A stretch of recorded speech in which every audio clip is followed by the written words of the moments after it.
Ladies and gentlemen, welcome to another fantastic episode of The Left Wing. I am TJ Whitehead, Powers Taken Not Given, joined by IT specialist John Cooper Paz of Counterpoint Politics. How are you doing today, my friend? I'm doing great. It sounds like you're coming in clear, TJ. I'm very Finally! happy about this. I'm sure our viewers who have been listening to Robot TJ for the past couple episodes will be very happy to know that we fixed the problem by turning it all off and turning it back on. That's it. Nothing different. That does because John, I swear to God, I spent an hour today just finagling around. I had an interface I was working with, and I was unplugging it and turning it back on, and just clicking random things to find out what happened because it wasn't like this before, and now it is. And so I had it working when I texted you, and then tried it. And sure enough, it collapsed. I'm actually kind of sad because when I was on here a few minutes ago, there was a comment that said my heart, like, it makes me nauseous seeing the title of the show. Did you see that? Something like thinking about that makes me nauseous. No, I didn't see that at all. In fact, I didn't see the comments until we hit live on this. So the comments I'm seeing now are brand new, which reminds me to remind our viewers, this is our Thursday show. We're being pretty nonchalant about it, so feel free to drop questions. Yeah. There's we're pretty chill.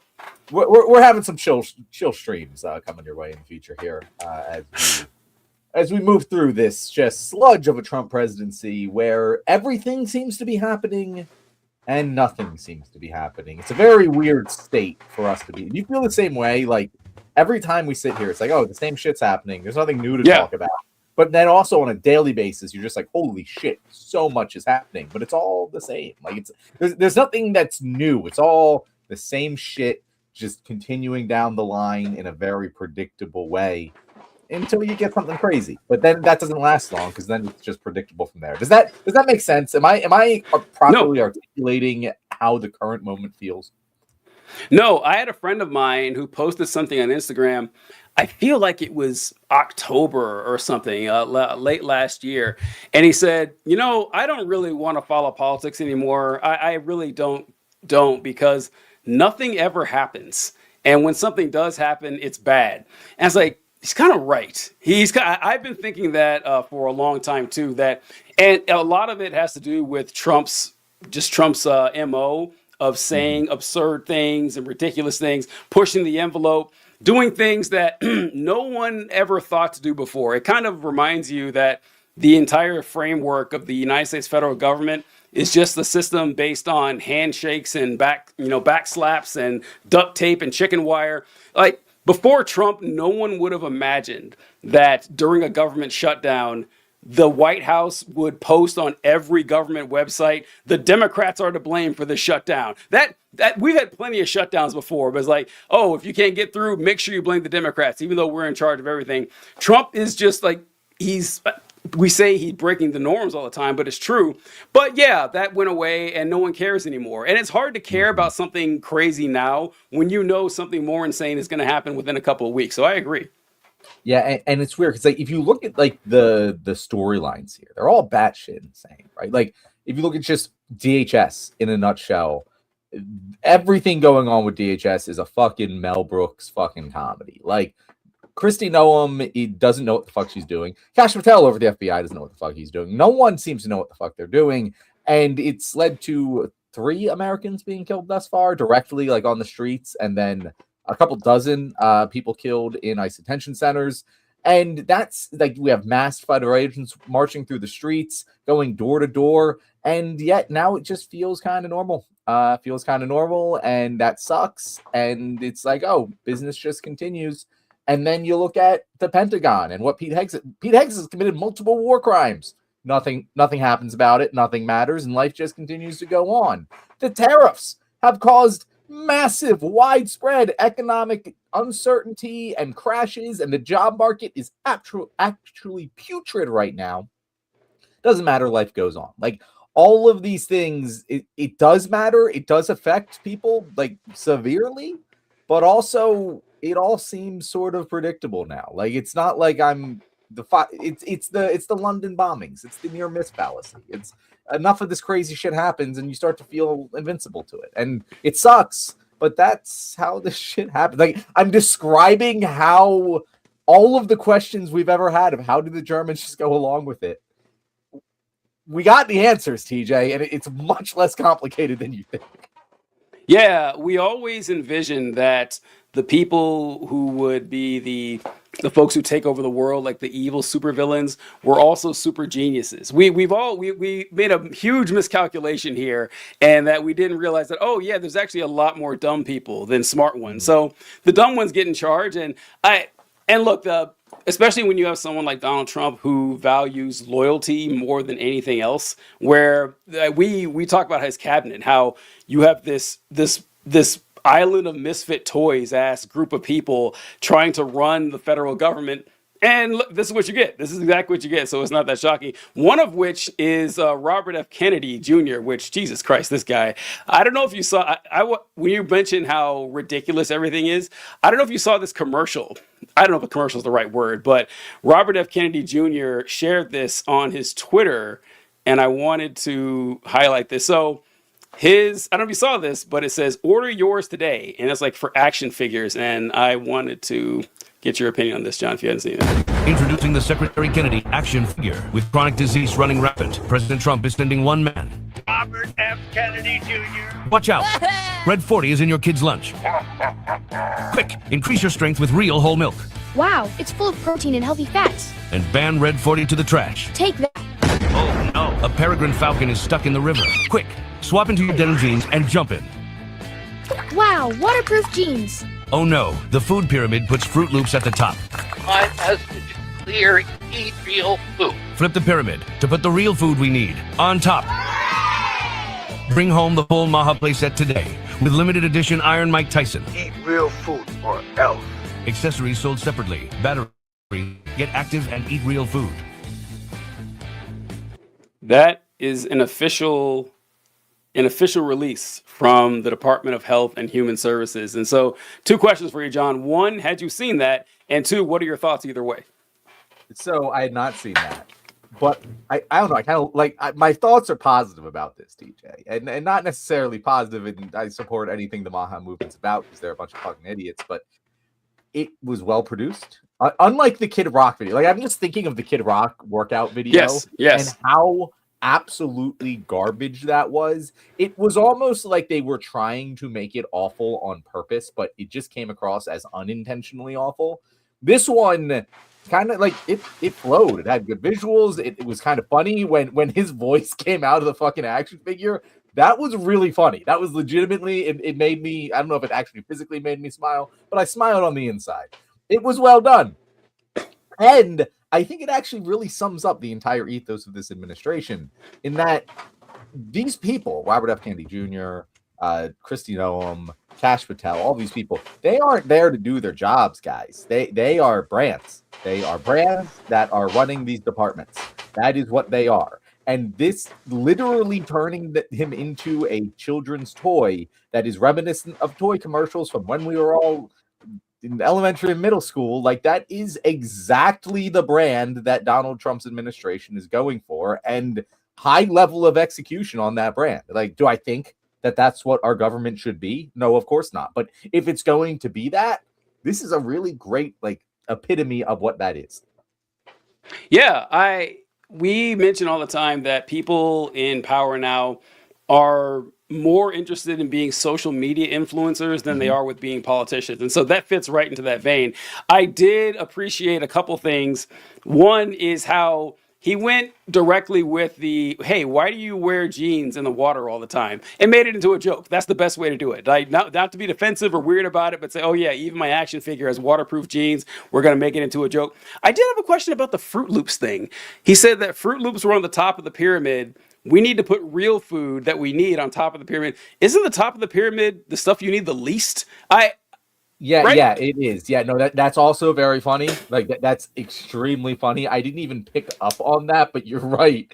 The top of the pyramid is the food you need the least. Yeah, I don't. It's the good stuff. Yeah, I didn't get that. I say, well, why would you want the top of the pyramid, like the stuff you eat sparingly, to have the good food? I don't know. That was odd, but maybe there's something about it that I don't know. But yeah, I don't know. I just wanted to. Oh, and also, we didn't even talk about like policy stuff in there. His crusade, the Maha crusade to get rid of red food dye. Like that's it. That's what's making Americans sick. That is what's giving everybody cancer. That's why everybody's obese. That's why we have congestive heart failure at every third household or something. That's it right there. If we only got rid of red food dye, that would fuck universal health care. We don't need that. We need to get rid of red food dye. And of course, John and I's favorite, real whole milk. They are bragging their asses off about the fact that they brought whole milk back to schools, and it's got vitamin D, it's got calcium, it's got what your kids need. And it's like, yeah, that's the hollow victory of the whole milk. They're holding on to that. That's pretty wild.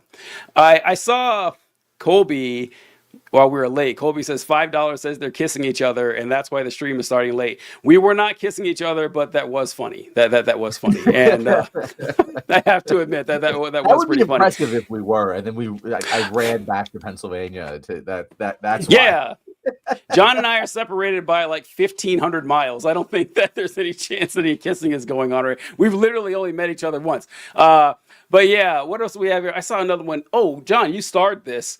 Did you see Benny Johnson leaking Hillary Clinton deposition? I heard something about Hillary Clinton's deposition, but no. What happened there? This is the first time I'm hearing about Benny Johnson. Okay. Yeah, so I hadn't heard that. Anything that was discussed in that leak, we don't know about it. So if you're watching this later, sorry about that. But I did want to talk about the Clinton deposition because, oh my God, I hate them. I fucking hate the Clintons. They're going to do nothing. Like, they are going to not say anything. And why? Like, I really don't understand why they think there's any sort of reputation or legacy to maintain at this point. They have a chance to go out guns blazing. Hillary can kill her most hated enemy. Oh my God. Bill can just not. I mean, he'll go down as a fucking sex pest anyway. He's not going to be remembered well. You have to imagine whatever he's covering up still is going to come out. Maybe after you die, bro, and you don't have to deal with it, but you can go out on your sword. You can go out fighting. You can be the guy who took the ship down with him and be the hero. And he's not going to do it tomorrow. He's just not going to do it. That's very clear from what it wasn't. I didn't see leaks, but I saw just notes on it on Hillary's deposition today. Like, she's saying she's never met Epstein, whatever. I don't know. I don't get the strategy, TJ. I don't get why the Clintons are doing what they're doing. I know that they never really gave a shit, but it just is sad to see that probably the person who has the most ability to take this thing tumbling down in Bill Clinton is just not going to do it. And it's incredibly disappointing. Not surprising, but disappointing. I don't know. Maybe he doesn't have anything. I don't know. Maybe all his stuff is just with Epstein. He doesn't have any concrete proof. So, yeah. But then again, if you don't, just fucking lie. Just lie. Right? Yeah. What's going to stop you? Just lie. You're gonna die in like 5 minutes. Yes, I would go. If I were Bill Clinton, I would go on stage. I would present my testimony as like, yeah, I saw Donald Trump fuck everything that moved. The guy was fucking, underage individuals. He was fucking animals. I mean, I would give them the most fantastical testimony that a human being has ever come up with. And yeah. What are they going to do? Charge you with perjury again? You saw how that works. There, he got away scot-free and he was fine. And yeah, he's going to be dead in 10 minutes anyway. Just go for it, man. Be a legend now. Your legacy is already tarnished. It's already ruined. When you're dead, people are going to remember you for the sex crimes more than the presidency, honestly. Yep. Try to take someone down with you. Do something good. This reminds me, well, I mean, in a perverse way, but do you remember in Alabama when Roy Moore was running for Senate? He was a Republican who they found out was had committed stat rape against a 14-year-old in his 30s or something like that. And so the Democrats ran someone against Roy Moore and actually won. We had a Democratic senator in Alabama or Louisiana, in Alabama. And that actually, he'd probably win today. The pedophile would win today. They wouldn't care. But back then he won. And the guy governed as a conservative Democrat. And I'm thinking, why? Why would you do that? You're going to be a one-term senator. The only reason you got that seat was because you ran against a literal pedophile and the whole state found out and you won by the skin of your teeth. The next time they have a chance to vote for Republican, they will. You should be fucking Leon Trotsky out there. There's no reason you shouldn't be gunning for every progressive policy possible, but nope, he played it safe. I don't understand. Conservative of the Ozarks commented, Clinton was totally willing to lie when it served him. And that's very true. He's willing to lie to serve himself, but he's not willing to lie to serve the American people. Not that one. But it's sad because he can. Like, he's the only one, not the only one, but the only one who everyone knows was there. Like, we're all in agreement on both sides of the aisle that Bill Clinton was deeply involved in this scandal. And he's going, like, again, his legacy is not, people are not going to remember the economic boom of the 90s. I'm sorry. That was very relevant to Bill Clinton at the time. They're not going to remember it. Just like we don't remember most of the things the founding fathers did. But you know, one thing we do definitely remember, and just every day that goes by makes them look worse and worse and worse. Raping people and owning slaves. That just sticks with you forever. And so this information is going to come out. It's going to ruin him. I guess he wants to die first, but it's really sad and self-serving that he's unwilling to do what it takes to at least turn his awful crimes into something good. Anyway, once again, I did have to address this. TJ, you are a degenerate cokehead, and I'm definitely a sexual deviant and maybe a predator. I really like that, even though you're just making total random shit up and I do not know who you are, you still preface it with maybe a predator. Like, maybe. You didn't want to go too far with your lie and just accuse me of being a predator. That was funny. I had to give it to him too. He didn't want to be sued for libel or something like that.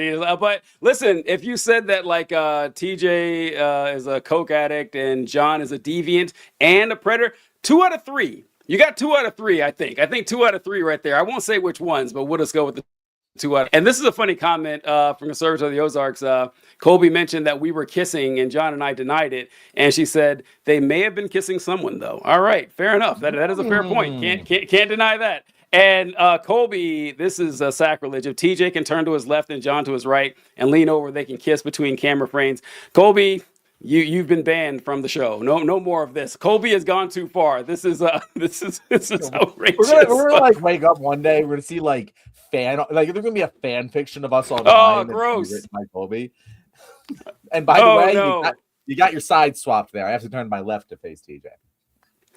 Is it like, I don't know, is it reversed when it airs? I don't know, but all right, so let's go. We waste enough time here. All right, so earlier the comment disappeared. I don't know where it went, but someone wrote on there that they were nauseous about the title of the show. And I titled the show, Tucker Carlson Will Be the Next President of the United States. John and I have said many times that if Tucker Carlson decided to run, don't know if he will, I think he'd have an excellent shot of winning. I think that he is more skilled than any Republican politician I've seen out there, and he would mop the floor with them. And he has the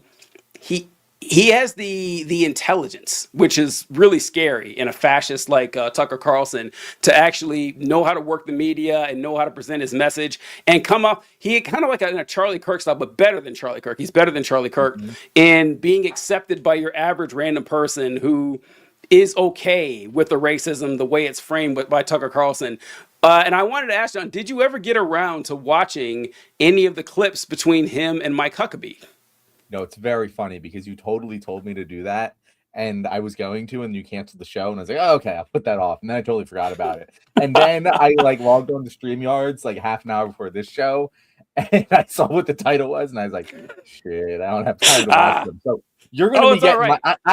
I have like read things from this. I have not seen many of the clips, but I have read many of the quotes and captions. This is great. This is great news because I get your raw reaction from this. Okay.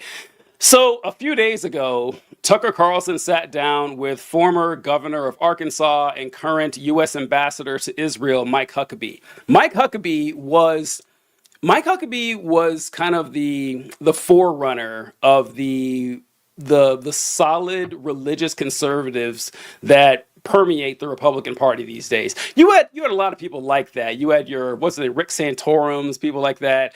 But Mike Huckabee was an actual preacher, and he lost a ton of weight to it. He ran for president a couple of times, but he's always been on the vanguard. Like I am the religious conservative guy. I'm always talking about Jesus, talking about God. So of course they send him to Israel, but Tucker Carlson, this is one of the reasons that we say Tucker's going to be so good if he decides to, venture into politics, is that every now and then he stumbles onto a good position for the wrong reason. Like, for example, he's a racist. He's anti-Semitic, and so he's against Jewish people. And so he uses that to criticize the actions of Israel rather than, for a humanitarian reason. So this is a question that he asked Mike Huckabee, John. That's a great question. I won't even preface it. I'll just let Tucker go on to talk about this, about Israel's right to that land and what is it based on. Here we go.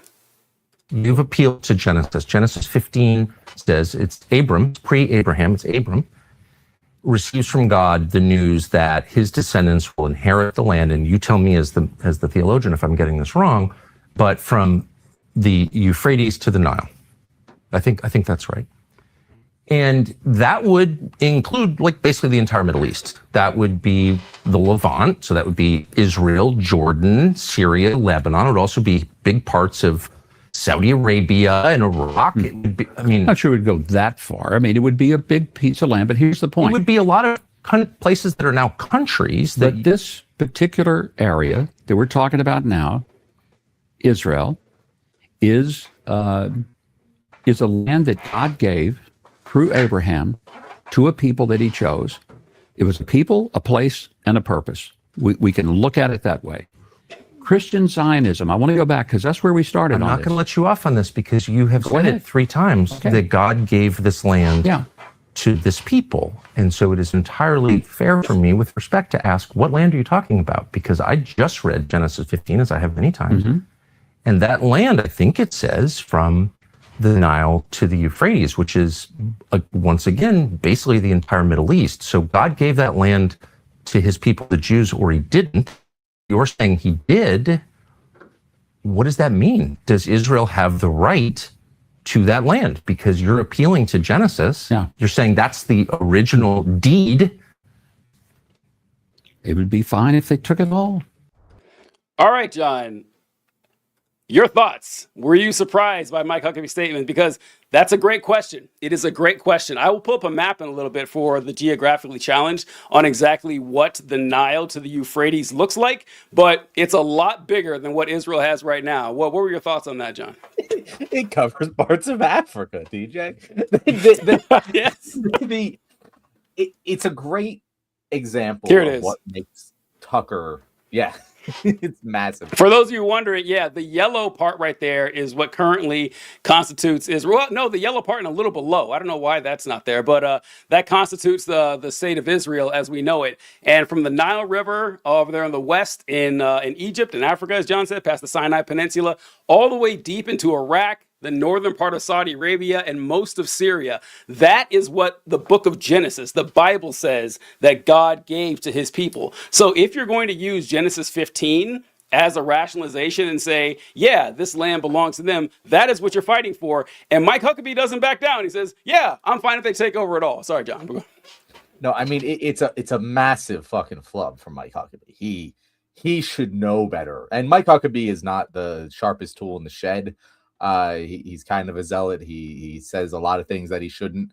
But Tucker is so good at this because he understands the playbook better than the politicians do. Tucker Carlson so intimately understands the conservative political playbook that he can just wield it against the Mike Huckabees of the world to utterly corner them. Because in Republican land, it's totally okay to say, we should do this because God said so. That's just something that gets said all of the time and never gets questioned. It doesn't matter how ludicrous it is. And so when a Republican comes on a Republican's talk show, they feel comfortable saying shit like that. And Mike Huckabee does know his shit. He he knows he can't say, Tucker, you're wrong. He knows that what the Bible says, and he's just been using this bullshit line, assuming that no one would ever question him on it. And Tucker Carlson knew that. And when he tried to move away from it, Tucker was like, no, come back here. Answer this very simple, straightforward question. He delivered it to his audience to make it a very clear, there's no way out of this. It's very understandable what he's saying. And Huckabee had to either bite the bullet or say he was wrong. There was only two options, and he decided to bite the bullet. And it's wonderful to watch because it just really strips bare the entire ethos. And that is why Tucker Carlson, if he wants to be, will be. You said the next president of the United States.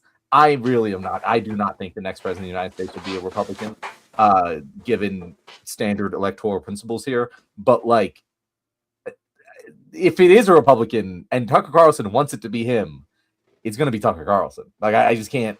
He's better than everyone else at doing this. Yeah, the only one stopping him is himself at this point. He's Jon Stewart in 2016, basically. I think that Tucker Carlson, like, it's his for the taking if he wants it. A lot of people in these positions don't want to be president because Tucker Carlson does wield an insane amount of power for someone who isn't in political office, having media and cultural influence. I can see why he wouldn't want to take the responsibility and the hassle and the work of being president of the United States. But if he wants the job, he would definitely be up there. I trust him to win more than J.D. Vance or Marco Rubio or something. Like, he would, like when Trump would go on stage and just mop the floor with. And I'm so glad you brought this up, that Tucker has been in the right-wing ecosystem for such a long time. He knows how these folks think. He knows how they act. He knows where the arguments come from. He knows the flaws in their argument. He's basically the Blade, like the daywalker of the right wing. He can just take these people down at any time he wants. And he keeps going. John, there's like 6 clips. I don't know if I'll play all of them this episode, but let's play some more. I do want to hear these because, like, even that, like, he is genuinely also has great delivery. Like, we say this about Donald Trump. Donald Trump is genuinely a funny person. So is Tucker Carlson. Tucker Carlson not only is a funny person, but he is a well-practiced funny person. He understands. He has the very strong media training. He is the media training. He has been doing this. It's like how when Stephen A. Smith like goes into like political talk circles and just walks the floor with everyone he's talking with because he was created in the flames of sports talk media, and just how much crazier and more intense that is than political talk. And now that political talk is becoming like sports talk, Stephen A. Smith is dominating in it. Tucker Carlson has that same level of polish and finish on his craft that Stephen A. does, but he also intimately understands the political playbook, and that's why he's so dangerous. Yeah, this is like Bane when he started talking to Batman about how he was born in the darkness, and you've just adopted it. Like, we're playing on 2 different levels here, my brother. So this one is Tucker talking to Mike Huckabee. In the last clip, he said that he wanted to know the actual definition of what the land is. Fair question, right? Absolutely fair. If you're going to argue that the Bible guarantees a certain plot of land to a certain group of people, tell me exactly the parameters of this land. Now he moves to, who are the people you're talking about? Which is a great question too. Here we go. For the land. Dodging a very obvious question, which is, where does this right come from? And the reason it's meaningful is because there are a lot of people in the territory that Israel controls today, particularly in the West Bank, who, through genetic testing, we can know their families have been here for thousands of years. We don't know whether they practiced Judaism, whether they were Samaritans, pre-Islam. We don't know that. A lot of them we know have been Christians for 2,000 years. They have less of a right to the land than someone whose ancestors, the only thing we know about them is they lived in Latvia or Poland. They're Eastern European. How does that work? They're Jewish. By what definition? They're Jewish by their But how do we know they have any connection They're to Jewish the Jews by their of the, faith. They're of the Jewish Bible? by the connection to the language. Jewish by the connection to the Torah. But how do we know that Bibi, specifically Bibi's ancestors, ever lived here? How do we know that? I'm not sure if I understand your question. How do we know if the Prime Minister of Israel's ancestors ever lived? Maybe I could ask you, how do we know they didn't? I mean, it's on the basis of the claim that they did that all kinds of things happen. People are displaced. There's a money flow. I mean, it's a big question. A lot hangs on this. It's not some theoretical thing like, oh, did my grandparents do this or do that? It's like, no, we have a right to be here because my ancestors were here. Okay, how do we know they were here? I'm totally unable to process what you're trying to get at. Got his ass. All right, I'll tee that up for you, John. You go first on this. It's wonderful. And that time he decided to not bite the bullet. He decided to not. He saw that bullet and he's like, that's gonna taste really bad going down my throat. I'm not biting that shit, because it's like what Tucker is saying is entirely right. And again, let's preface this all with Tucker Carlson is a tad anti-Semitic. The tad. And so a lot of his criticism of Israel isn't, while he makes very strong logical positions, it is tinged with bias. So everyone take that little grain of salt with this. But everything he just said was entirely true. I have been against the idea of like ethnic right to self-determination forever, because of this same exact point that Tucker Carlson is making, in that it doesn't make any fucking sense. It's all kind of made up bullshit. It doesn't make any fucking sense why someone has more of a right to land because of their inheritance in an ethnic or religious group than anyone else's. If they were born there, that's them. That's where their life starts. Your life starts at fucking birth. It doesn't start 2,000 years ago with your great fucking ancestors. And even if it did, a lot of these people can't even fucking prove that. It's just their Jewish identity. And they say, oh, well, so I should be there. And it's like, okay, I'm cool with you being there. The problem is you saying you have supremacy over the land, over other groups of people based on your ethnic identity. That doesn't make any fucking sense. And as soon as you put a fucking magnifying glass up to it and look at it for what it is, like Tucker Carlson just did, Mike Huckabee can't even answer the fucking question. He acts, instead of answering the question, he acts like it doesn't make any sense, but it does. It makes perfect sense. If you're saying that Bibi Netanyahu's claim to this land is based on his fucking ancestry, which is insane, and we would take that argument, we would be like, well, that doesn't make sense on its face, but Tucker Carlson doesn't need to do that. Tucker Carlson, he's one of them. He's totally okay with ethnic claims to land. He's a white nationalist himself, right? Well, he's okay with that. His issue here is what makes fucking sense that, it doesn't make sense that like this Jewish person who could be Jewish because of their ancestry, could be Jewish because people converted to Judaism, and it has nothing to do with their ancestry. Like there's a million different reasons you could be Jewish that don't relate to you had ancestors that were ethnically cleansed from fucking the land that is now Israel or whatever land they're trying to conquer now. Like it doesn't have to be that way. And yet that's and even in his response, Huckabee was like, oh, well, there's the language, the faith in the Torah. And it's like, no, none of that is actually fucking required. I'm Jewish. I could move to Israel and I have to like pretend to be Jewish for a minute as I get in. But once I'm there, once I have citizenship, I don't have to pretend to be Jewish anymore, like religiously Jewish. But just based on my technical Jewish lineage of my ethnicity, I have a claim to that land that someone who's been living there, literally born there, their parents were born there, their great-grandparents were born there, they can't even remember an ancestor that wasn't born there, they have less of a claim to it. Makes no fucking sense. Makes no sense by any stretch of the definition, and that's what Tucker's calling out here. And there's no, like, Huckabee doesn't know what he's playing anymore. He's just like, I don't understand the question, man. It doesn't make any sense, even though it's very fucking clear.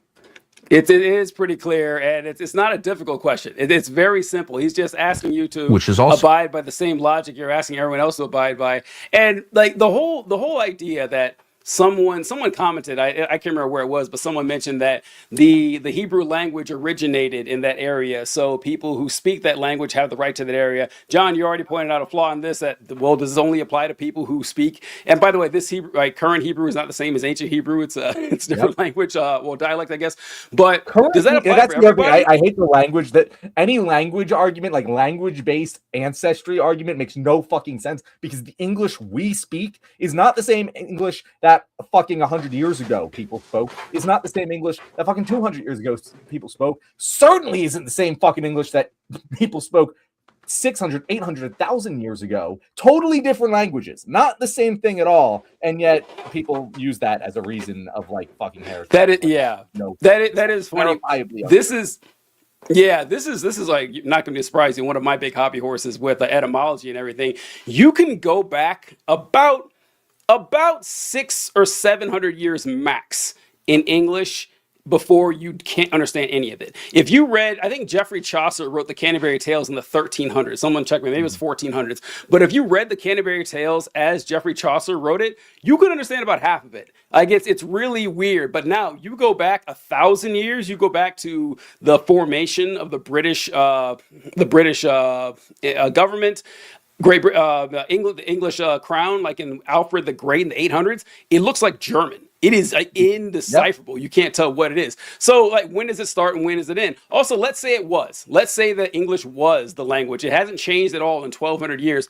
Do we have a right to England since we speak it? Is that the logic we're going? Does the entire South American continent have an ancestral right to Spain because they speak the language? My ancestors were ethnically cleansed from Ireland. Do I have a right to just go and like say, "Hey, Ireland, that's my fucking"? No, it doesn't make any fucking sense. John, I'm glad you brought this up because Tucker Carlson brought up a similar point. Here we go.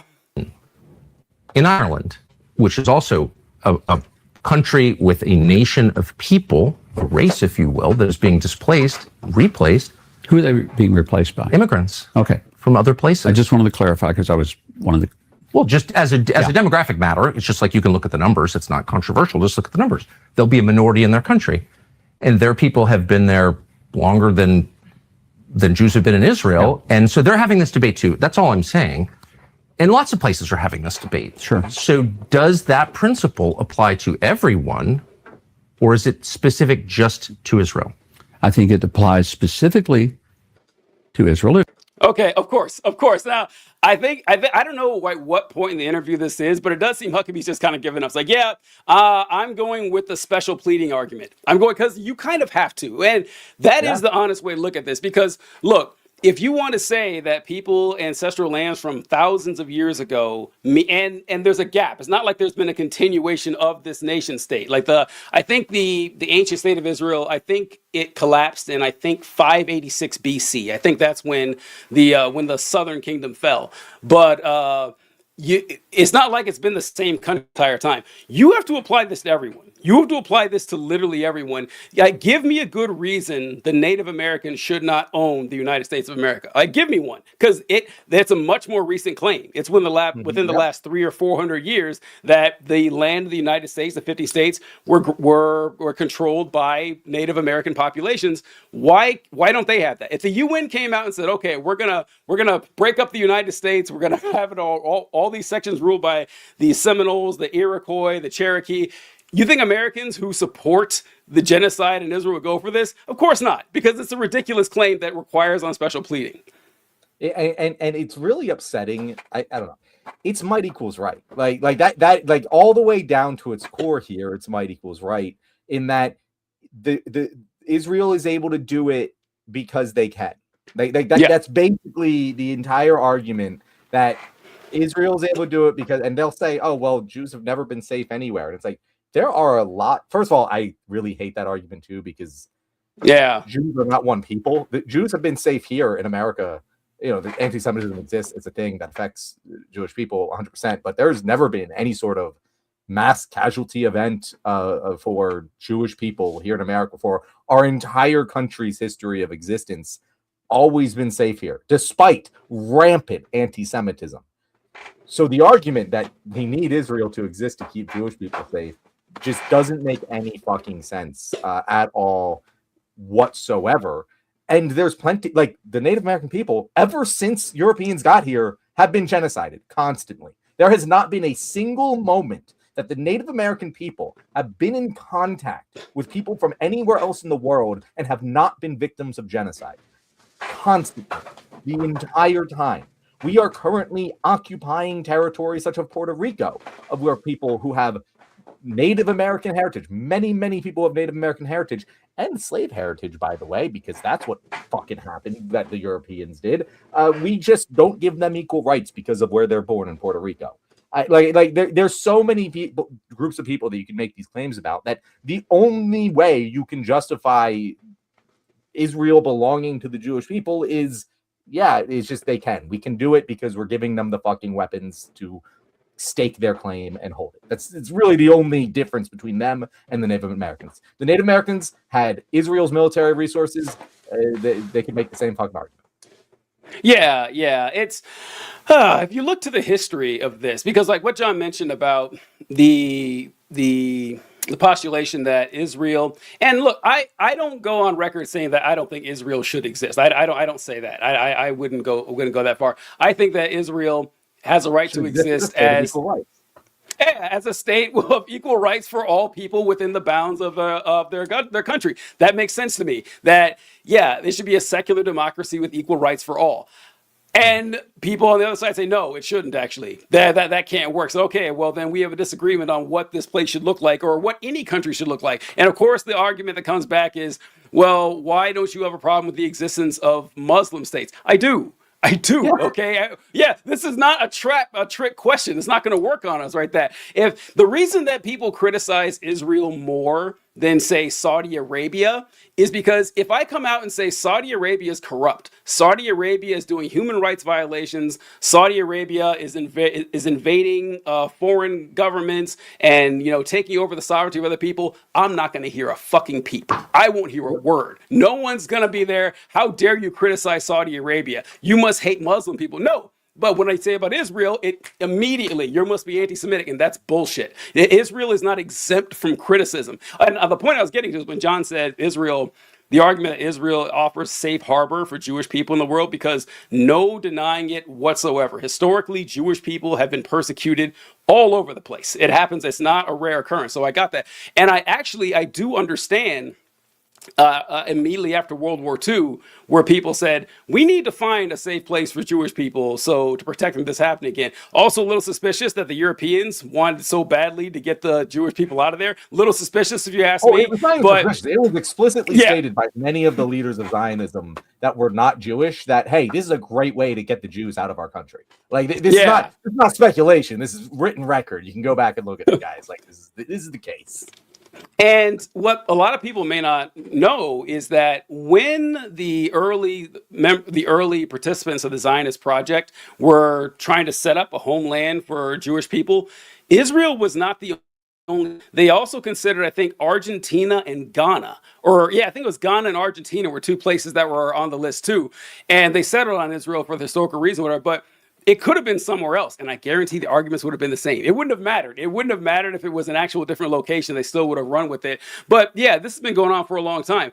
And what I wanted to pull up here, which one did I have? The information about, okay, this is a little off course. No, there was one where he talks about the rights of Palestinian people to live in Israel. Because like John said, John has more of a right to live in Israel. And to my knowledge, you've never been to the place, right? No, I kick myself all the time, Team. I so badly wish that when I was a virgin, because I think it's 25 is when you can't take birthright anymore. If I could be wrong about that's about there. Mm-hmm. And I had just started getting into counterpoint politics at that time.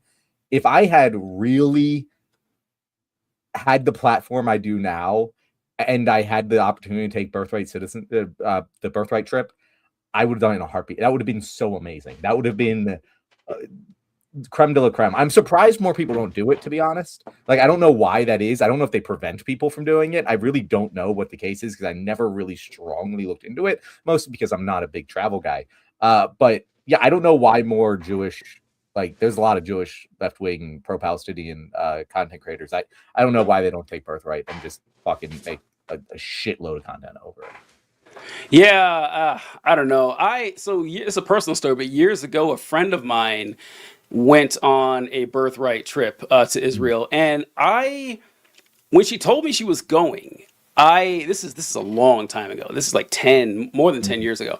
I remember thinking, I should probably warn her that this is a propaganda tool people use to garner support for genocide. But I didn't. And now she's like a huge genocide supporter. And it's probably not my fault. I don't know if it would have changed anyway, but it's just sad that I kicked myself for not doing that because we're not even friends anymore. Like we actually ended our friendship over it. But so I don't think that would have happened to John. But I don't know. It's hard for me to think. Oh, I wish more people would do this because it's just kind of gross. Well, I wish more people who were already solidly invested in this conflict and weren't as susceptible to this specific type of propaganda. Because like if I had gone, it wouldn't have fucking worked on me. You know, like I can't imagine they have fucking like hypnotists over there that are like, it's pretty standard propaganda techniques they're using, and I have learned about many of them and would not be affected by them in the slightest, I imagine.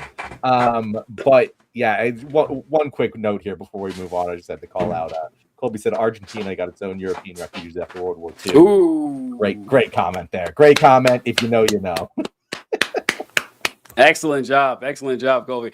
All right, so this is Tucker Carlson asking about the fact that, so like say John, who does not speak Hebrew, either ancient or modern, has never been to Israel, does not practice Judaism, but since he has Jewish heritage and Jewish ancestry, he has a right to live in Israel, become an Israeli citizen, when a Palestinian who also lives within the borders of Israel does not. And this is Tucker's question to dodging a very obvious question, which is, where does this right come from? And the reason it's meaningful is because there are a lot of people in the territory that Israel controls today, particularly in the West Bank, who, through genetic testing, we can know their families have been here for thousands of years. We don't know whether they practiced Judaism, whether they were Samaritans, pre-Islam. We don't know that. We watched this. A lot of them we know have been Christians for 2,000 years. They have less of a right to the land than someone whose ancestors, the only thing we know about them is they lived in Latvia or Poland. They're Eastern European. How does that work? They're Jewish. By what definition? They're Jewish by their... How do we know that any connection that they did, that all kinds of things happen? People are displaced. There's... Oh, it's the same one. Sorry, John. Same one. Sorry. Let me see. Where was here? Tucker Carlson, Ireland. It's very funny, by the way, while you look for this, that like I mentioned Ireland and then he actually mentioned Ireland. Very, very funny. And also for all the wrong reasons. Like the whole and I do want to get to the whole like culture war thing that we teased at the end of last night's show. Yes. Very related to that whole like, hey, they're being replaced. You know, demographically, they're being replaced, and they don't know. And Tucker knows this. That's what makes Tucker good. Tucker knows they're not being replaced. He's very keenly aware of that. That's not what the word replaced means. If you're still there, you haven't been replaced. But we'll get into that. We're definitely going to get in. What are you pulling up here? Okay, so this one is going to be about Israel and how good of an ally they actually are. And this is a pretty good one, Tucker brought. And I just want to make sure that I pronounce this man's name correctly. It's Tom, I believe, Alexandrovich. I think that's right, and I've written it down, but of course my handwriting is so terrible I can't read it. But yes, he is an Israeli, I believe, cybersecurity official who was at a conference in Las Vegas last year and was caught up in a sting designed to catch people soliciting sex from children. He was one of a number of people arrested for this. He was arraigned and charged. And then 2 days later, he fled to Israel and did his first hearing by Zoom. He was allowed for some reason to leave for a foreign country, having already been charged for attempted molestation of a child. And he remains here now. And there have been many news stories about this. And I just wonder if you would ask the Israeli government to put him on a plane and send him back to face justice for attempting to molest an American child. It doesn't seem complicated.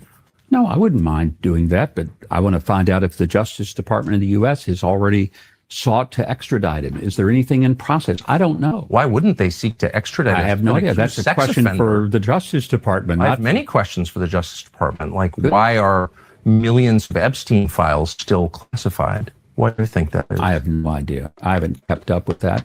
I've never met the man. I don't know him. You haven't kept up with the Epstein disclosure? I mean, only from a distance. I'm 6,000 miles away from D.C. these days, and I'm pretty sure that there's so much current president of Israel, President President Herzog, going very well. Apparently was at Pedo Island. That's what it says in the disclosures. And of course, we know that the former prime minister, Ehud Barak, was living on and off at Epstein's house. All right, John, had you heard any of this information? And what are your thoughts here? How do you think Mike Huckabee handled that? I mean, I think Mike Huckabee handled it about it. Mike Huckabee should not be on Tucker Carlson's show. I don't know why Republicans keep doing this. He's clearly destroying them. Like, when he gets them in his jaws, he does not let go. And I don't understand why Mike Huckabee, who is, by the way, in a very precarious political position, like being the U.S. ambassador to Israel during these trying times, is it's something where you could say the wrong thing and it could be very, very bad for a lot of people. And he's just going into a lion's den, who he should know is very much anti-Israel. And he just walks in there as if he's going to be buddy. And he's just like, yeah, I haven't been following the Epstein stuff. It's just like, the president of the country you are an ambassador to was implicated as being on this island, and you aren't aware of that? Are you shitting me, Mike? Like, are you really trying to tell me? And even his answer about the other sex offender, and you could tell Tucker was setting him up. He was setting him up. He's like, clearly you would ask to extradite, right? And he's like, well, yeah, of course I would. You're fucked. You're fucked, Mike. You're dead in the water. You're a chum. He has you. And I don't understand why they keep doing this to themselves, TJ. The case for Tucker Carlson being the next president of the United States is being laid bare in front. People used to think Mike Huckabee could be the president. I want to be very clear about this. And that ship has sailed. When 2016, he was in the running. And he was a front runner at a point, I think. And he ended up being a Trump supplicant. And that's how he let his political career continue. But Tucker can do this to any of them, literally any of them. There really isn't any like people in the Republican ecosystem right now who are better at this than Mike Huckabee, and he's just absolutely mollywopping. This is why I am more confident than you that I think Tucker could win in 2028, because he keeps doing this. He keeps eviscerating Republicans. That's how Trump got into position of power in 2016. Yep. He didn't do it by being buddy with any Republicans. He went after their throats. He saw that everyone believed, like, if you guys weren't paying attention back then or weren't around, in 2016 or 2015, everybody knew that Jeb Bush was going to be the nominee for the Republican Party. Everybody knew that. It was a given. Like, it was safe money to bet on Jeb Bush. Trump crushed him immediately. He saw the threat and went after him right away. And he went after him by doing something that was anathema to any conservative other than Donald Trump, when he said, yeah, George W. Bush fucked up on 9/11. Like, he got caught with his pants down. Then he led us into a war in Iraq, which we're about to get to another clip about this with Tucker. And then he led us to a war in Iraq, and it was disastrous. No Republican had the balls to say that in 2015. Trump said it to thunderous applause, and that crushed Jeb Bush's dreams from that point forward. So yeah, I think that as long as he did this to Ted Cruz a little while ago, he did this to Mike Huckabee. These people, in the beginning of the interview, Mike Huckabee said, Tucker, I heard you say some stuff about Israel, so that's why I wanted to come here and clear the air.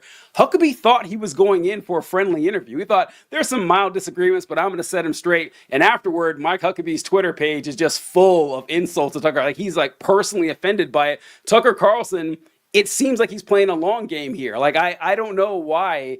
I wouldn't doubt it. I wouldn't doubt it anymore. But this clip right here is about the Iraq, or not the Iraq war. There is one, but this is about, fuck it, hold on. Can you stall for a second, John? Because there's one about Iraq, too. There's so many clips here.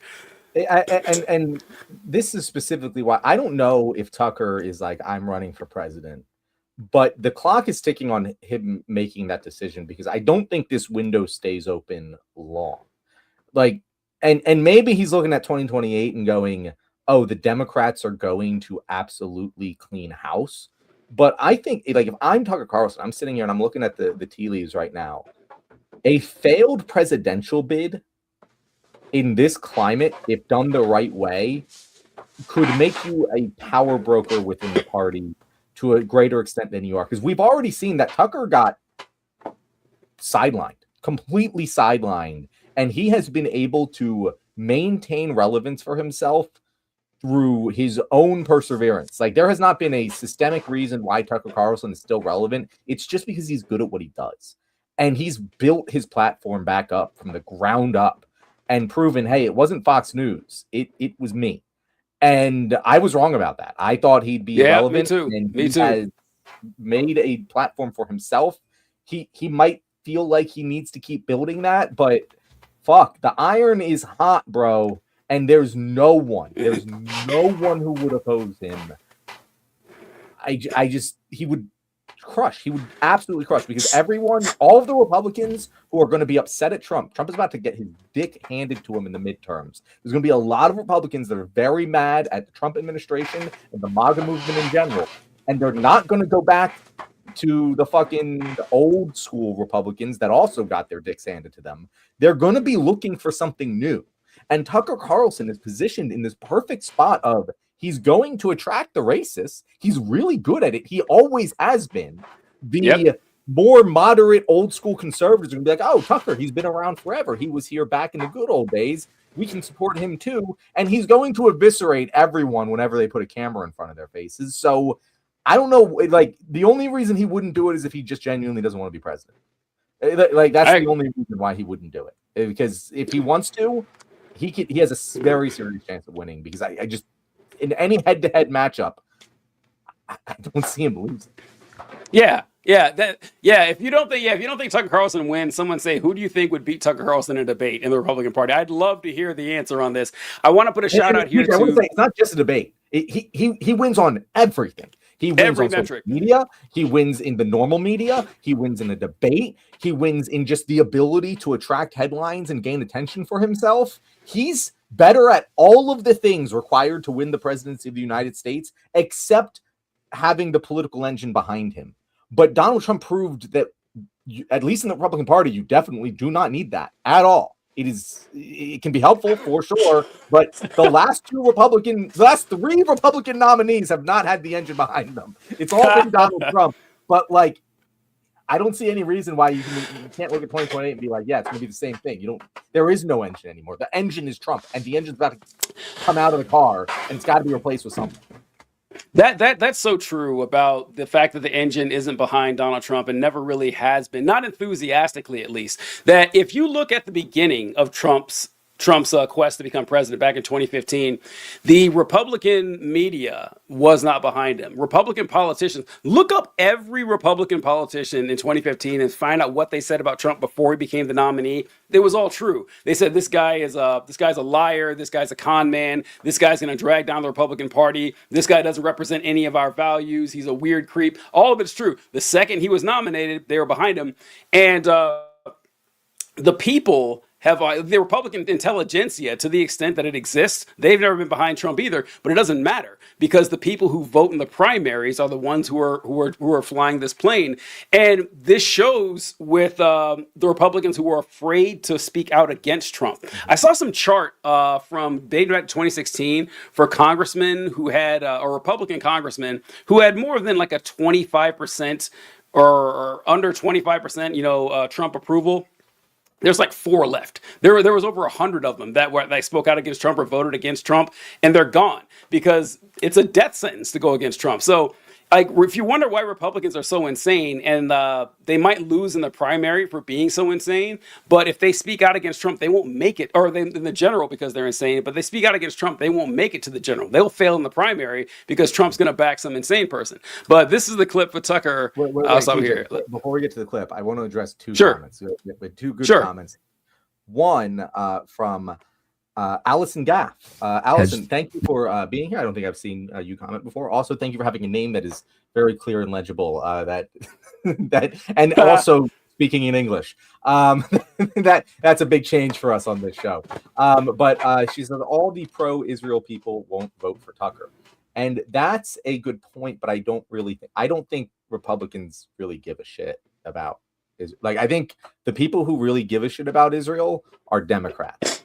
The Republicans just care about ethno-nationalism and that being a good thing. You can replace that with anything. Like, if Donald Trump came out as anti-Israel, it wouldn't hurt him at all. So I don't understand why you would think it would hurt Tucker Carlson. I don't think many Republicans actually, the evangelical Christians, sure, but Tucker's going to have them despite his position on Israel. Like, that's not important enough to them to like buck the trend and vote for a fucking Democrat. So I really don't see that hurting him. Maybe like some of them, but also I bet you, I could be wrong about this, but I bet you the Democratic nominee also isn't going to be pro-Israel. So I don't think that would actually matter in 2028 at least. I agree. I understand where Allison's coming from here, but like in the Republican brain, if the example John gave was excellent, that if Trump or Tucker or anybody said, you know what, we're not backing Israel anymore, sure, a lot of Republicans, a lot of conservatives would be upset. They wouldn't like it. However, they would say, well, I want conservative Supreme Court justices. I want to make sure, I want to try to get abortion banned nationwide. I want to stop immigrants from coming in. I want to stop wokeness. I don't want boys and women's sports. That's going to override it. The vast majority of that. And I hate to say it, but the same thing, the reason that Trump wins isn't because of the dyed-in-the-wool faithful Republican voter. That is not what is exactly that Tree Stop says, the culture war rules all. The reason that Trump wins isn't because of your standard Republican voter. He wins because of the people on the fringes, people who don't really care or participate that much in politics. They're going to hear, and then we have some people say, "Oh, actually, I think the genocide in Israel is bad too," and he'll get those people on board. So yeah, I don't think it's going to affect much. What are they going to do? Vote for a Democrat? Let a Democrat win? They're not going to let that happen. So yeah, by the way, it's the same reason the Democrats can abandon Israel too, because the dyed-in-the-wool, like mostly Jewish, super pro-Israel part of the Democratic Party isn't going to vote Republican. So it doesn't matter if the Democrats can abandon Israel all the fuck they want. They're not going to vote for Trump. It's not relevant. People don't vote based on foreign policy. It just doesn't happen. Like people do not. There's never been an election in which foreign policy was a substantial needle mover. Any post election polling, it has never happened. So I really don't think. The Iraq War was pretty huge for elections. The Iraq War. Yeah, the Iraq War. I mean, they lost in 2008, right? And the Iraq War had become relatively unpopular then, but there was a massive economic crisis. Like that's what people really fucking cared about. People didn't like the Iraq War wasn't really the needle mover in 2008, and he won in 2004 after we already invaded Iraq. And I know that it was more popular like at that. It was super popular then, yeah. Like it's just there's very little actual evidence that foreign policy matters in U.S. presidential elections. I don't have this. We talk about it way more than it actually impacts elections. I don't have the stats in front of me, but no, like the Iraq War was huge. Like Bush was super unpopular before the economic crash. He was already tanking, and primarily because of the Iraq War. And I know this is before our time, but like Lyndon Johnson resigned because of his handling of the Vietnam War. He knew he wasn't going to win. I'll check the stats on this because now recently, I don't think there's been any example of Vietnam War might be the last legitimate time. Yeah, like that legitimately did sink Lyndon B. Johnson. That is yeah. True. But that's a different like era. Like it's like comparing LeBron to Wilt. It's like okay, like this is a different game that we're playing here, guys. All right, and so speaking of the Iraq War, I found the clip. This is the one I'm talking about here. How many boots on the ground has the U.S. placed on behalf of Israel? However many went to Iraq. We did that for Israel. No, I don't think we did. You said we did it because of 9/11? That was the U.S. justification for it. But it wasn't 9/11. So what was the actual reason? Well, the U.S. government told us it was for 9/11. They told us that we're part of it, that they had weapons of mass destruction. They knew they had nothing to do with 9/11, obviously. There's no evidence. But I'm telling you that Israel was not in that component. But Israel had no influence on our decision to invade Iraq. That's not what the people who made the decision say. They say Israel. Well, let me get back to the point. Gave us the information about the fake weapons of mass destruction. Where do you think that came from? It came from Bibi. How many Americans put their boots on the ground for Israel? The answer is zero. Everybody who served in Iraq put their boots on the ground for Israel. Did not. Where did we get the information about the weapons of mass destruction that wasn't real? We didn't get that from. You're saying we got that from Israel? That Israel was one pushed us into that? Well, absolutely. You really believe that? I know that for a fact. And so does Yes, this has been widely written about and discussed. And I'm not attacking Israel. Like, they thought it was in their interest to take out a government that was paying the families of suicide bombers. I get it. I'm not mad at Israel about that. I never have been. I'm mad at the Bush administration and all the people who went along with this to the detriment of my country. That's who I'm mad at, not Israel.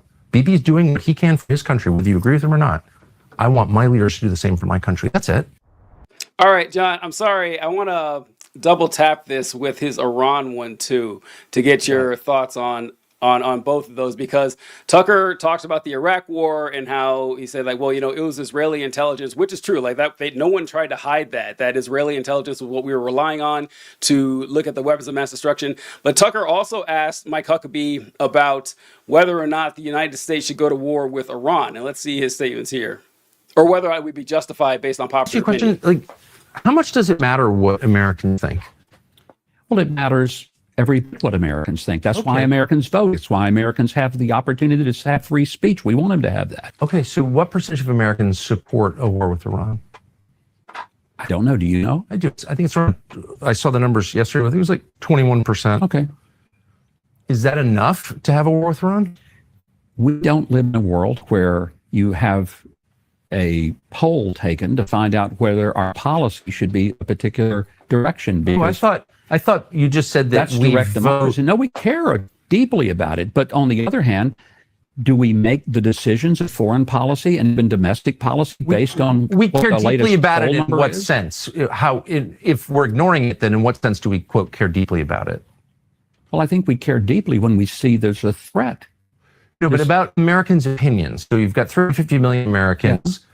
They voted in this last election on the basis, in part, of the promise no more wars. Okay? So now we're about to have a war. Looks like 80% of people are against it. In that range, let's say 70%, but nowhere near majority support for this war. And it's not direct democracy, but it is a form of democracy. It's representative democracy. The ultimate form of democracy in our system, in a republic, because we're not a true democracy. Right, exactly. Right. It's a mediated democracy. It'll be an opportunity for Americans to vote if they think that we've made wrong policy decisions. I personally think the president is making the right policy decisions. But I guess, but you just said it matters deeply what Americans think, and if the overall majority are against it, in what sense does it matter? Because what I hear is it matters what they think, but it really doesn't matter what they think because... No, you take it in, you certainly ingest that. And then what do you do with it once you ingest it? You make sure that you have... No, you just gotta... It goes out the other end, obviously. All right, I want to add one thing you mentioned that Tucker was better at than the rest of the Republicans. It's being a smarmy dickhead, which, as we've seen, is the key to rising to the top of the stratosphere when it comes to Republican politics. But yeah, his annoying ass laugh that he just cackles right in front of your face for it. But what were your thoughts on either of those? I guess we're running out of time. Yeah. No, oh my God, are we running out of time? Holy shit! It's 10 minutes. 10 minutes. We the whole thing. Wow. We were late too. So, but anyway. You're right. The laugh actually is the every time he laughs, I hate him again. It's terrible. He needs to fix that. But it really won't actually matter if he wants to run. But this is a great example of why he is better at this than everyone else. He knows it's true. They don't care. They have to say they care, but they don't care. Tucker Carlson knows that. He didn't invent that playbook, but he propagated it as much as anyone in his time. And he just knows, oh, well, as soon as he got Mike to say, yeah, we care about the opinion of the American people. It's over. Chum in the water. Yep. It was already over for Mike, and Mike didn't realize it yet. And it's just an example of Tucker playing a better game. And everything he said there was true, by the way. Like everything he said about, in what sense? In what sense do you care? What do you mean by that? What would you say you do here? It's so obvious, and it's true in a way that we all know it. It's true in a way that we feel inside of us, whether we intellectually understand the argument or not. We feel that. The American people feel like the government does not actually care what we talk about, what we care about. We feel like the government will go to war with whoever, whenever, regardless of how we feel about it, because that's been the case since well before I was born, since Vietnam. It's been forever. And so we all deeply and innately understand this. And so Tucker just has to point it out and hold him to talking about it Republicans never hold each other talking about it, and Democrats don't either. When there's cross-aisle talk about these issues, no one ever holds each other to talk about them because it's all fugazi. Both sides will just say one thing and do another. And Tucker just said, well, what if we didn't? And he will. Tucker is fully supportive of the U.S. government not giving a shit about the democratic will of the people, but he also knows that you can't say that. And so he had you by the balls. I want to acknowledge Treestop. Thank you for the donation of $20 there. Treestop says, masterful performance by the white supremacist. I hate to admit it. Treestop, I don't know why you talk about John that way. That doesn't seem like a kind thing to do. John has been, he's been a cool guy. I don't know why you got to refer to him like that. But no, credit where credit's due. Tucker Carlson, it's like that Onion article or a headline you see from time to time. It's like, tragedy, the worst person you know makes a great point. But since we only have like 8 minutes left here, what got the ball rolling on this, what made me think of this is what yesterday John was talking about the white supremacist wing. It's the entire party now, the Republican Party, but how it's changed over the years. It's mutated and it's grown.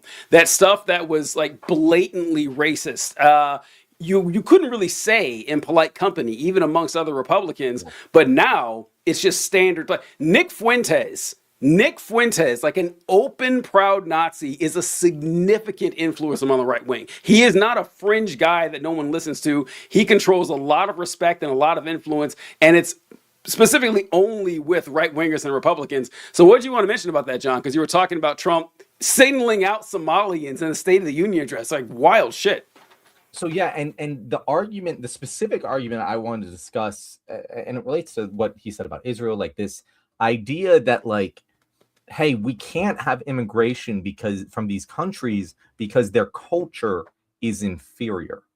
That's the argument that gets made. Now, even 4 or 5 years ago, everyone understood, or at least everyone in online political discussion circles understood, that the people making that argument were fucking Nazis. That was just a bait and switch argument because it's unprovable. Like you can't, there's no like empirical evidence. There's no like analysis you can do to say, hey, this culture is inferior. Straight up, just everything about it inferior. And therefore, anyone who comes from a country with that culture also inferior. Like that is the jump in logic, that they want to say these people are inferior, but they can't say that anymore. Yeah. So they started saying their culture is inferior. And when you question them about it, they'll say things like, I don't know. Did you see the guy that was, I forget what position he was nominated for specifically. I think it was a State Department position, but he had his congressional testimony, his congressional hearing, and they questioned him about this because he said, hey, what about white culture's superior? And they're like, what about it? And he was like, I don't know. There's a certain like Irish Celtic warrior spirit tradition. And then it was Chris Murphy, I think, was like, you just mentioned Irish Celtic. That's ethnic. That's something different, not white. What about white culture is superior? And he just he didn't have an answer because he's a terrified fucking 4chan bro who can't actually stand up to scrutiny. But that argument that was emblazoned in the flames of 4chan and then brought into fringe right political discourse by the likes of Matt Walsh and even your Ben Shapiro's of the world, that now is being said by the president of the goddamn United States. Like, you can track the history of this argument back to the most vitriolically racist people you have ever met in your life. And it is now being repeated at the State of the Union by the president of the United States. That's terrifying, TJ. It's utterly terrifying, the speed at which that is happening. I don't really know what to do about it. I just kind of really hope that we have a really massive reckoning in 2026 and it throws those Redditors back in their fucking holes and they don't feel so confident saying shit like that anymore, because it has become so clear to me how fast it can happen, how fast that idea that our culture is superior to other cultures and therefore that makes us superior to the people in those cultures has now become so mainstream that it's being said by the president of the United States, and that's terrifying. Yeah, Trees Top commented, "Was it not always the only wing? I'm only 27, but maybe they had more chill during the 90s." I think it meant, has that always been the right wing? Yeah, they were actually more chill in the 90s. I shit you not, man. Even early 2000s, honestly. That the right wing has always been the home for the embittered and racist who felt like they had been slighted, that they saw the civil rights of others being gained as a loss of civil rights for themselves. That's how they always saw it. But they were always a lot more surgical and tactical about it. That, what was his name? Lee Atwater in the 80s. Lee Atwater was a Republican operative, and he said that, yeah, in the 60s, we realized that you couldn't say the N-word anymore. You couldn't do that. That was socially unacceptable. So we started replacing it with other words like busing or the war on drugs, just stuff that made.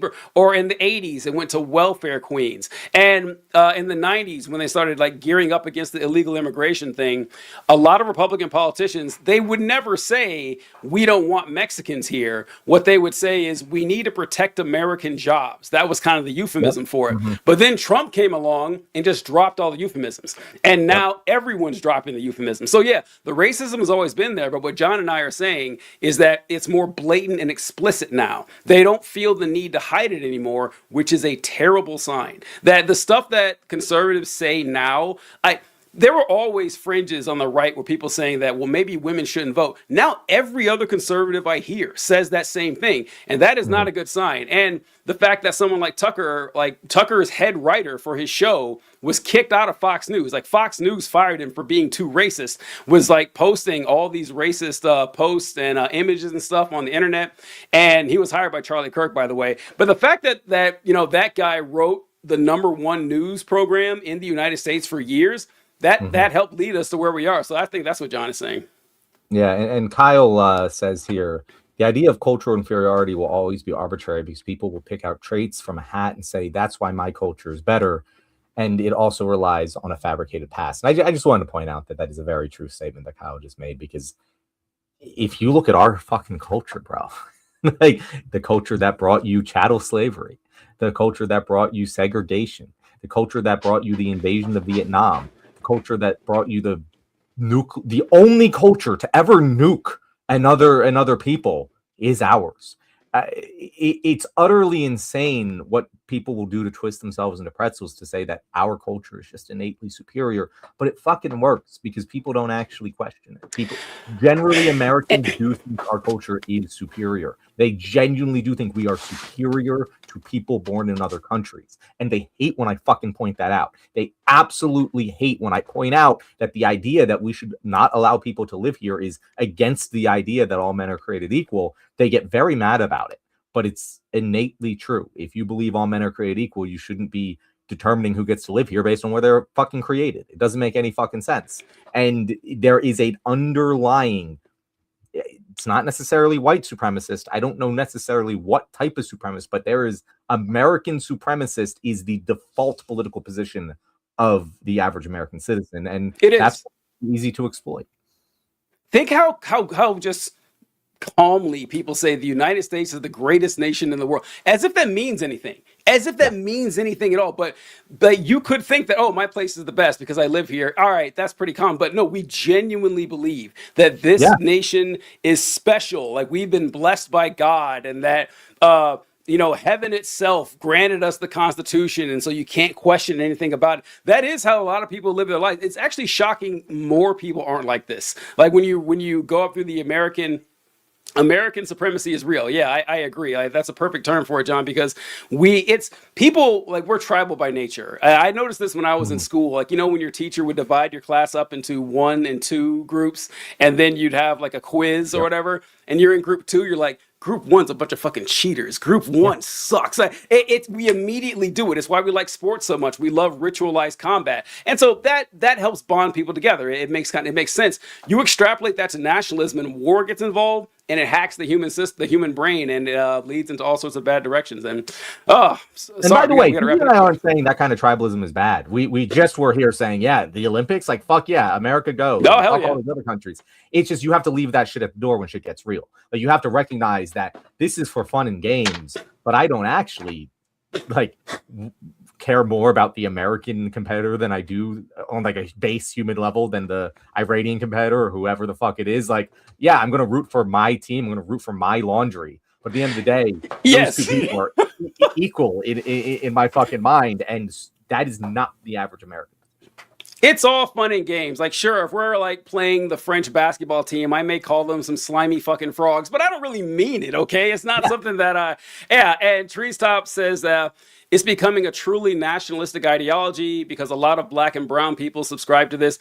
This is something that John and I warn about all the time, that Democrats have been sitting on their asses and waiting for demographics to push them over the finish line. Demographics with national or race, ethnicity, and age. They just thought that we just gonna rest on our laurels and the young people, the minorities, keep voting for us. And John, I say all the time, that is a horrible strategy. As we saw, young men turn against you immediately. That could happen with anyone at the drop of a hat. If the Republicans just stopped being racist, they'd get 60% of the black vote easily. They'd probably get 70% of the Hispanic vote. I mean, yeah, a lot of like minority groups are pretty conservative culturally. So yeah, you need to make an argument. You can't just sit back and rely on the Republicans being evil. Any last thing to wrap it up, John? Sorry, I wanted to acknowledge Treestop comment there.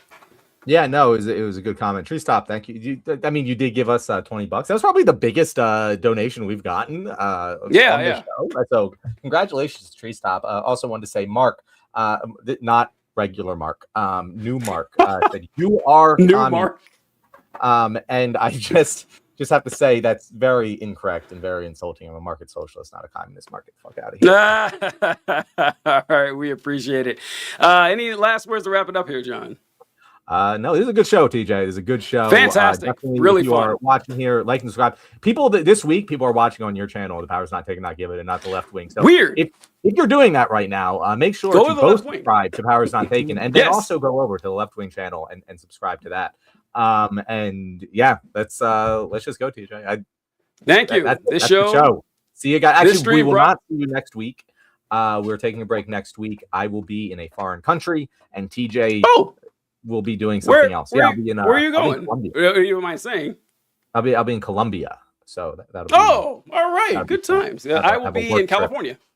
Okay, cool, awesome. So we will not be in our homes. So enjoy whatever wonderful political news comes your way next week. We certainly will be back out. But put a pickle in my mouth. I wanted to give you props earlier because you wrote "please clap." That is a real good comment there. We were talking about Jeb Bush, and he wrote "please clap." That was great.